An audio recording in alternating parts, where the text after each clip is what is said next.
2010 में अगर आपने 1 लाख रुपए आइशर मोटर्स के शेयर पे लगा दिए होते तो आज डिविडेंड सहित आप करोड़पति होते।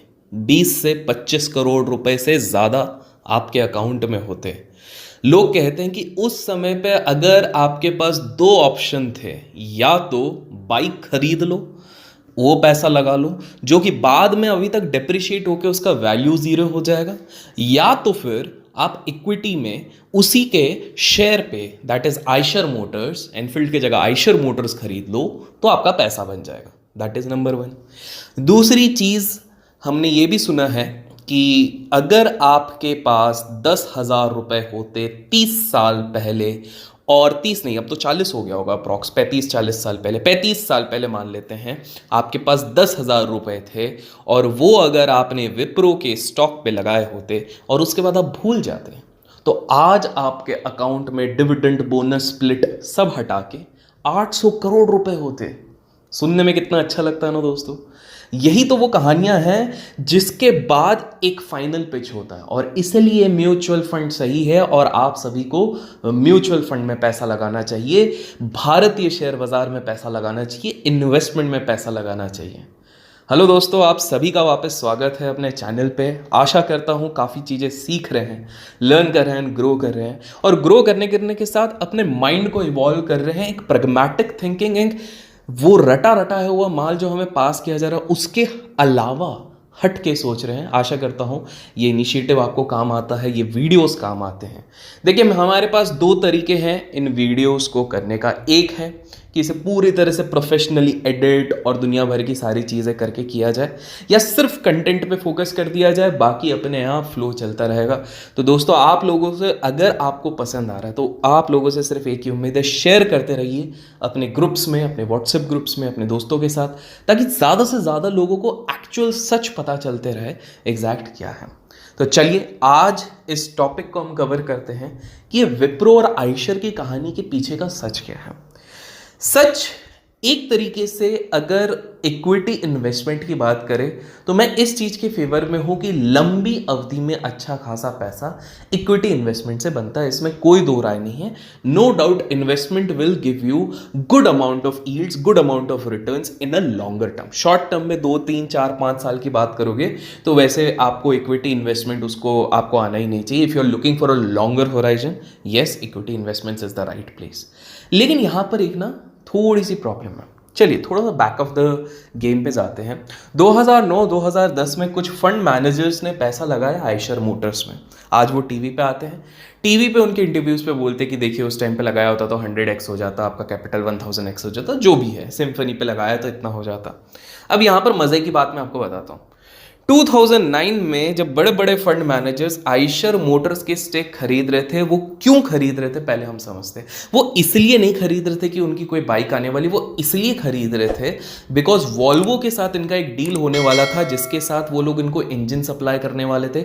काफ़ी सारी चीज़ें इनके ट्रक के बिजनेस में, इनके बस के बिजनेस में अवेल करवाने वाले थे। फंड मैनेजर्स का माइंडसेट उस समय पे ये था कि चलो ठीक है, थोड़ा सा स्टेक उठाते हैं बिकॉज ये एक डोमिनेंट प्लेयर बनेगा बस और ट्रक के सेगमेंट में, तो कहीं ना कहीं इससे रेवेन्यू ग्रोथ होगा फ्यूचर में और ये कंपनी बन जाएगी बड़ी, तो हमारा कैपिटल एटलीस्ट 2-3 गुना हो जाएगा। अब यहां पर मजे की बात देखिए, with in 3 to 4 years maximum fund managers निकल गए, गिनती के कुछ वहां पे टिके रहे। एक ढेला कौड़ा रेवेन्यू बूस्ट नहीं हुआ वो वॉल्वो डील के साथ, 1 रुपया नहीं हुआ। तो बेसिकली अगर आप उस समय पे जाते हो तो आपका बेसिक जिसके कारण कि आप ये स्टॉक खरीद रहे हो वो वॉल्वो की डील है।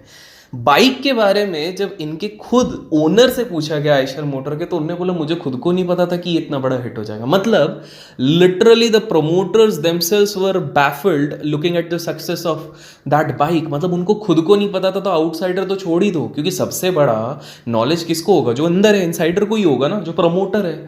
जब प्रमोटर खुद बोल रहा है उसको नहीं पता था कि वो इतना बड़ा हिट होगा। बाइक्स पे वो वर्क कर रहे थे बट उनको नहीं पता था। और दूसरे मजे की बात, जब फंड मैनेजर्स इन्वेस्ट कर रहे थे उनको आधे लोगों को तो हिंट भी नहीं थी कि there is something called bike वहां पर आ रही है। लेकिन हमको आज किस तरह ये स्टोरी पुश की जाती है कि बाइक की जगह पे इस पे डाला जाता है। भाई पहली बात, प्रमोटर को खुद नहीं पता था वो कंपनी इतना ग्रो कर जाएगी। दूसरी बात, फंड मैनेजर्स को नहीं पता था। बड़े से बड़े intelligent Harvard graduate, IIM graduate, IIT graduates जो यहाँ पे इन्वेस्ट कर रहे थे, फंड मैनेजर्स, उनको नहीं पता था। तो ये हमको स्टोरी क्यों सुनाई जा रही है कि अगर बाइक की जगह पे वहां पे डाला जाता, बिकॉज उनको खुद को नहीं पता था। चलिए दूसरी बात आप अब सुनिए, विप्रो की बात करते हैं। पहली बात, अब मुझे बताओ, आज से 35 साल पहले 10,000 रुपए क्या छोटी रकम थी? पहले खुद से अब पूछिए, was 10,000 a small amount? That is number one. Second thing, आज जाके भी hardly 5% people actually invest into stock market. Hardly 5% लोग शेयर बाजार में, भारतीय शेयर बाजार में इन्वेस्ट करते हैं। 35 साल पहले जब अनरेगुलेटेड था, जब आधे लोगों को शेयर बाजार के बारे में पता ही नहीं था, तो क्या वो उधर डाल पाते? तीसरी चीज, 35 साल पहले किसको पता था कि आईटी का इतना बड़ा बूम आएगा? देखिए आज के समय में thinking that yes IT could be boom, AI could be a boom, machine learning could be a boom, ये समझ में आता है आज से 5-6 साल पहले। लेकिन क्या 35 साल पहले कोई ये सोच सकता था कि एक सर्विस रिलेटेड कंपनी कोई इतनी बन जाएगी? नहीं पता था ना। इनफैक्ट जब डॉट कॉम बबल चल रहा था, डॉट कॉम की रैली चल रही थी 2000s में, तो 1-2 दिन के लिए कुछ ऐसा था कि विप्रो के शेयर प्राइस इतने बढ़ गए थे कि net worth of Azim Premji was higher than the entire real estate, entire pharma, कुछ इस तरह से था। मतलब 2-3 सेक्टर मिला दो इक्वल टू विप्रो था। तो उस पर एक इंटरव्यूअर ने उनसे पूछा था, यार आपकी कंपनी तो गजब कर रही है, क्या प्रोडक्ट ला रहे हो, कैसा है? तो उस पर उन्होंने कंफ्यूज होकर बोला था, यार सच बोलूँ तो मुझे भी नहीं पता इतना ज़्यादा वैल्यूएशन क्यों हो रहा है। I have no clue about this thing. तो आप सोचिए, हमको विप्रो की वो स्टोरी चिपकाए जा रहे हैं कि इतना बनाया जाए, इतना बनाया जाए, जो कि सही है, चलो एक पॉजिटिव थिंकिंग के लिए इट इज़ एक्चुअली गुड, क्योंकि पैसा बनता। लेकिन आप बताओ, एक एरा जहाँ पर लोगों को पता ही नहीं है शेयर बाजार क्या है, ऊपर से 10,000 रुपये जो वहाँ का शायद लाखों करोड़ों रुपए होगा उस समय का, ऊपर से एक ऐसा सेक्टर जिसके बारे में कोई अता पता नहीं, ऊपर से ट्रांसपेरेंसी है नहीं उस चीज़ की, क्योंकि डिजिटलाइज कुछ हुआ नहीं था, कैसे करा जाएगा? तो आप इन दोनों कहानियों से आप क्या समझ रहे हो? And same goes with Bajaj finance. लोग बोलते हैं 2011 में अगर लगाए जाते, तो यहीं पर मेरा काउंटर सवाल है, हम क्यों आउटलायर्स? जब मैं वॉरेन बफेट साहब की बात करता हूं, जब मैं बात करता हूं बोगले साहब की बात करता हूं, जब मैं बात करता हूं चंद्रकांत संपत साहब की, तो मुझे आके लोग कहते हैं आउटलायर्स की बात करो, जो बिल्कुल सही है, आउटलायर्स की है।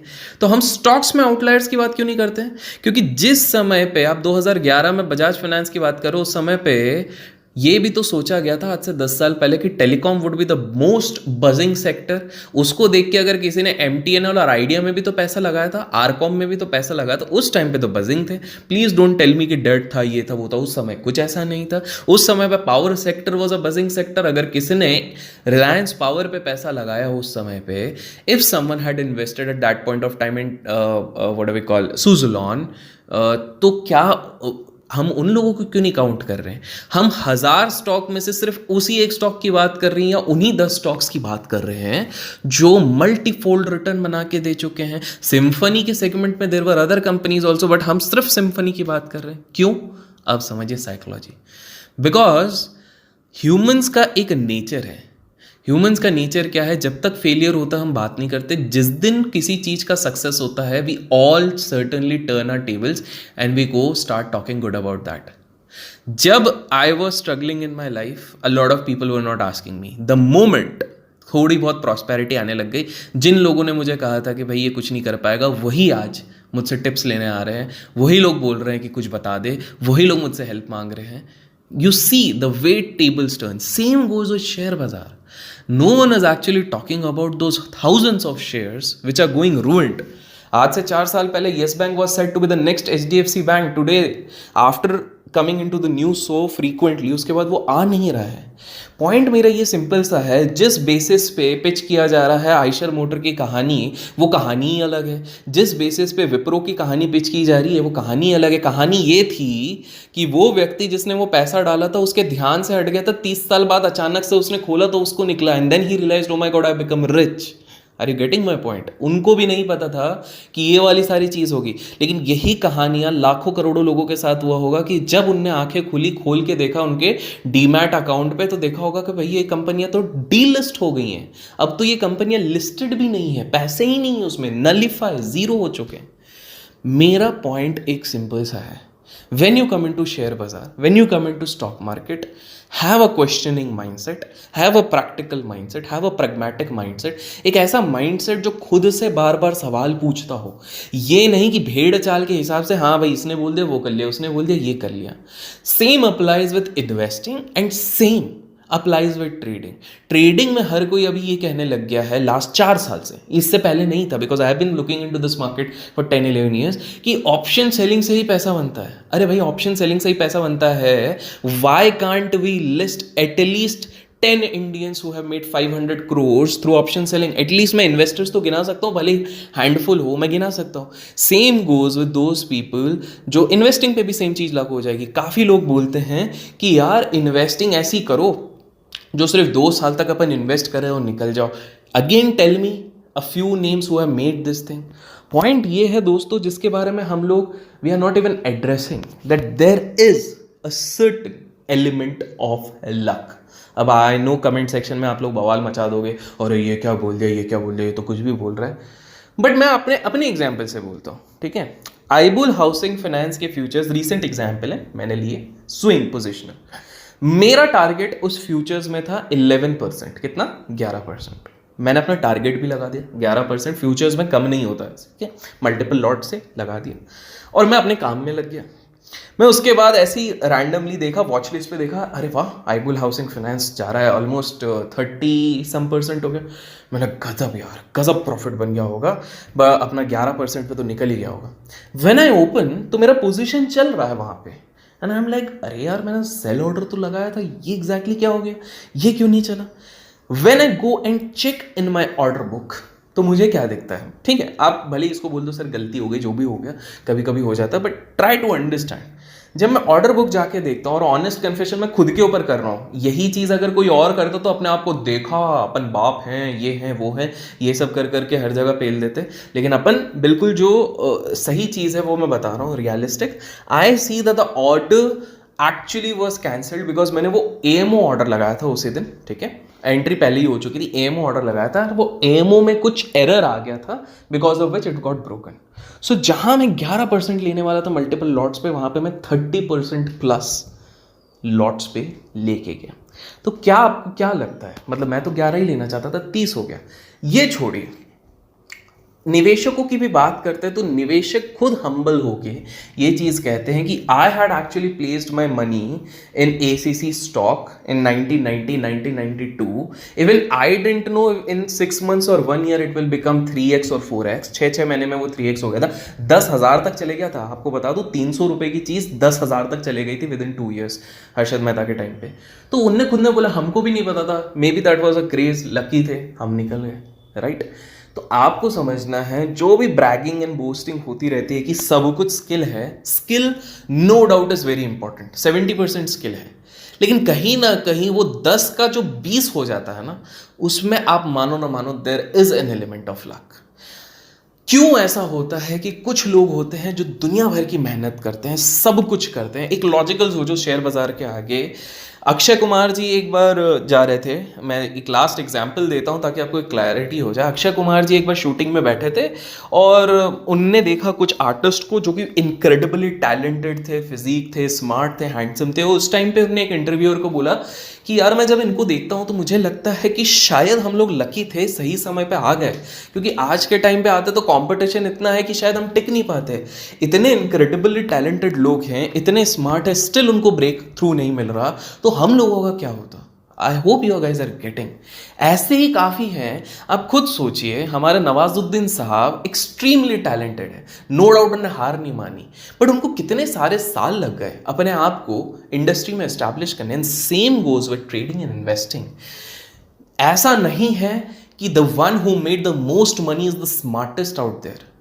कहीं ना कहीं there is a slight element of luck, और ये मैं खुद पे भी अप्लाई करूंगा, मुझे इसमें कोई शर्म नहीं. हो सकता है मैं ये नहीं कर रहा हूँ 100%, नो डाउट मेहनत करी है, लगन लगाई है, बट वो 30% कहीं ना कहीं डिफाइनिंग चेंजर है. तो आज आपको यही चीज़ समझनी है. कंक्लूजन ये है, क्योंकि ओपनली आके कोई ये चीज़ें बोलता नहीं है, बात नहीं करता. Everything is not logical, there are something beyond our reach also. कुछ चीज़ें जो हमारे, मैं डीमोटिवेट नहीं कर रहा हूँ, देखिए मैंने 70% बोला है, स्किल है. हाँ, अगर आपके पास लक है तो वो 10 साल वाली चीज़ आप 5 साल में अचीव कर सकते हो. अगर नहीं है तो आपको डबल मेहनत करनी पड़ेगी, मिलेगी लेकिन 10 साल में मिलेगी। सेम चीज़ हुई थी रे क्रॉक के साथ, जिनने मैकडोनल्ड्स चालू किया 55 साल की उम्र में, हार नहीं मानी, उन्होंने बिजनेस बहुत ट्राई किए, हमेशा से बिजनेस करना चाहते थे, but he finally tried and finally succeeded. But वही एलिमेंट शायद बिल गेट्स जी के पास था, जो कि वो 20s में, या मार्क जुकरबर्ग के पास था, जो 20s 30s में ये चीज़ कर सके। क्या आपको लगता है उनसे ज़्यादा स्मार्ट लोग उस समय पे नहीं होंगे? क्या उनसे ज़्यादा इंटेलिजेंट लोग, हार्ड वर्किंग लोग नहीं होंगे? बिल्कुल होंगे, बेशक होंगे। बट कहीं ना कहीं इस दुनिया में कुछ चीज़ें शायद लोग बोलने से कतराते हैं कि लोग जज करेंगे, बट है, ये मुझे ऐसा लगता है। आप लोगों को क्या लगता है? ये आयशर की जो कहानियाँ चलती, कितने लोग लेके बैठे होंगे? विप्रो की जो कहानी लगती है, कितने लोग लेके बैठे होंगे? कमेंट सेक्शन में याद से लिखिएगा और थोड़ा सोचिए इस चीज़ पे। इसलिए मैं कहता हूँ कि ब्लाइंडली आपको जो चीज़ जस्ट किताब से मिल रही है, जो चीज़ एक सक्सेसफुल इंसान आपको बोल रहा है, जो चीज़ आपको सोशल मीडिया पे, ट्विटर पे डाल के आप बोलते हैं और आप बावले हो जाते हैं, और क्या बात बोली है, तुम ही बाप हो, तुम ही परदादा हो, भलाना ढिमका पता नहीं जो भी है, it really makes no sense. For example, एक जाते जाते मैं एक बोलता हूँ, काफ़ी लोग, मैं कभी एक जनरल स्टेटमेंट भी देता हूँ, मैं कुछ नॉलेजेबल ट्वीट करता हूँ, तो कुछ लोग आके बोलते हैं, अरे सर आप तो सबकी दुकानें बंद कर दोगे। और इससे मेरे इसमें नहीं, सबकी इसमें जाके आप लोग करते हो। कितनों की दुकान बंद हो गई भाई? उल्टा मेरे को तो लगता है ज़्यादा खुल गई है ये सब। और आप अगर लिटरली देखोगे, जिसने अपना माइंडसेट बना लिया है,